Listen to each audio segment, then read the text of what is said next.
একের পর এক পুরসভায় ভাঙনের ছবি বারবার সামনে আসছে। এবার বোলপুর পুরসভায় ভাঙন, পদত্যাগ করলেন চেয়ারপারসন। ইস্তফা দিয়েছেন বোলপুর পুরসভার চেয়ারপারসন পর্ণা ঘোষ। শারীরিক অসুস্থতার কারণেই ইস্তফা, দাবি পদত্যাগী চেয়ারপারসনের। পর্ণা ঘোষের স্বামী সুদীপ্ত ঘোষ বীরভূম জেলা কোর কমিটির সদস্য। দুদিনের এই কর্মশালা, যেখানে ট্রেনিং ইতিমধ্যেই দিচ্ছেন ফিরাদাকে, মেনে কি বলছেন তৃণমূল মুখপাত্র কুণাল ঘোষ, দেখুন। বিধানসভায় ঢোকার পর ববিদা এখন বামপন্থী হয়েছেন, বাম দিকে যাচ্ছেন। ঢুকে বিধানসভায় ঢুকে উনি বামপন্থী দিকে যাচ্ছেন। তো এখন ফলে তার জন্য কি পদ অপেক্ষা করছে, কি অপেক্ষা করছে, যদির উপর দাঁড়িয়ে আমি কোনো মন্তব্য করব না। উনি অনেক সিনিয়র।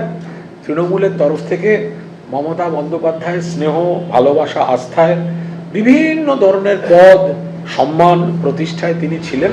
ফলতার পুষ্পা জাহাঙ্গীর খান তো আগেই পুলিশের জালে ধরা পড়েছিল। এবার তার বউ সারিনা বিবি গ্রেফতার হয়েছেন ডায়মন্ড হারবার পুলিশের হাতে। আজ সকালেই তাকে গ্রেফতার করা হয়। কথা বলবো সরাসরি, আমাদের প্রতিনিধি পার্থপ্রতিম ঘোষ রয়েছেন আমাদের সঙ্গে। পার্থ, বেশ কয়েকদিন ধরে এই সারিনা বিবির খোঁজ করছিল পুলিশ, আমরা জানি। মূলত এর বিরুদ্ধে কি কি অভিযোগ, কোথা থেকে গ্রেফতার করা হলো?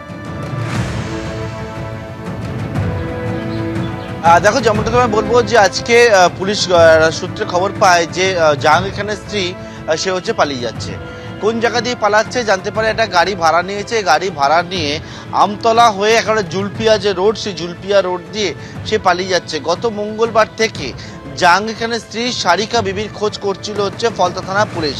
কারণ হচ্ছে, যেমনটা অভিযোগ, যে জাহাঙ্গীর খানকে যখন গ্রেপ্তার করা হয়েছিল, তারপরে এলাকায় জাহাঙ্গীর খানকে নিয়ে বেরিয়েছিল পুলিশ পুনর্নির্মাণ করার জন্য। সেইটাকে কেন্দ্র করে এই জাহাঙ্গীর খানের স্ত্রী সে একটা পুরো পরিকল্পনা করতে থাকে এবং সেই রকম করে হচ্ছে গত মঙ্গলবার দিন থানা থেকে জাহাঙ্গীর খানকে কীভাবে ছাড়িয়ে আনা যায় এই রকম একটা পুরো পরিকল্পনা হয়েছিল বলে পুলিশের দাবি। এবং সেটা হচ্ছে যে মল্লিকপুর বলে একটি জায়গা রয়েছে ফলতার, পুলিশ জানাচ্ছে সেই মল্লিকপুরের মধ্যে বসে জাহাঙ্গীর খানের স্ত্রী সারিকা বিবি সে হচ্ছে একটা বৈঠক করে এবং সেই বৈঠক করে সেখানে হচ্ছে স্থানীয়দেরকে একেবারে বলে যে জাহাঙ্গীর খানকে কীভাবে ছাড়িয়ে আনতে হবে। ঠিক মঙ্গলবার দিনকে যে বিষয় জানা যাচ্ছে, মঙ্গলবার দিন সে জাহাঙ্গীর খানের স্ত্রীর নেতৃত্বে একটা বিশাল দলবল জাহাঙ্গীর খানের অনুগামীরা তারা হচ্ছে আগ্নেয়াস্ত্র দেখা ছিল, এমনকি বোমা তাদের কাছে ছিল বলে পুলিশ জানাচ্ছে। আগ্নেয়াস্ত্র, বোমা নিয়ে তারা ফলতা থানার উদ্দেশ্যে রওনা হয় এবং রওনা হয়ে তাদের মূল উদ্দেশ্যই ছিল ফলতা থানায় গিয়ে একেবারে তারা হামলা চালিয়ে জাহাঙ্গীর খানকে থানা থেকে বের করে নিয়ে আসবে। এর পরবর্তীকালে হচ্ছে যে বিষয়টা, সেটা হচ্ছে কেন্দ্রীয় বাহিনী ও পুলিশ একসাথে নামে এবং তার পরের দৃশ্য তুমি দেখেছো।